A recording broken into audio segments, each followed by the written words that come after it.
Il-5 ta' Novembru ta' din is-sena markat sena mill-mewt tal-eks Prim Ministru mexxej Laburista Carmenu Mifsud Bonnici li ħalla din id-dinja fl-età ta' 89 sena. Wara li tħabbret il-mewt tiegħu il-Gvern kien ħabbar li pajjiżna kien se josserva jumejn ta' luttu nazzjonali sa' 2-7 ta' Novembru, dakinhar li Mifsud Bonnici ingħata l-aħħar tislima fil-preżenza ta' l-ogħla awtoritajiet tal-pajjiż.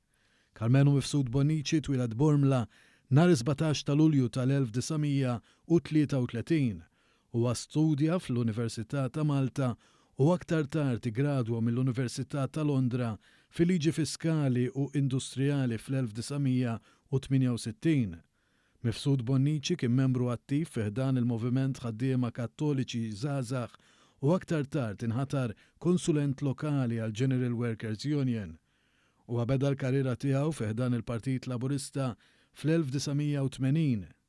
Propju meta l-Prim Ministru ta' dak iż-żmien Dom Mintoff ippropona lil Carmenu Mifsud Bonnici bħala deputat mexxej għall-affarijiet tal-partit. Fl-1982 il-Prim Ministru Mintoff ressaq mozzjoni quddiem il-Konferenza Ġenerali fejn permezz tagħha huwa propona lil Dr. Mifsud Bonnici bħala il-mexxej nominat tal-Partit Laburista. Il-karriera politika tiegħu komplet mixja l qudiem sena wara meta huwa inħatar deputat Prim Ministru kif ukoll Ministru għall-Edukazzjoni. Fl-1984 wara r-riżenja ta' Dom Mintoff aktar kmieni fl-istess jum, Dr. Mifsud Bonnici ħal ġurament bħala il-Prim Ministru ta' Malta. Bejn l-1987 u l-1992 huwa anki serva bħala kap tal-Oppożizzjoni.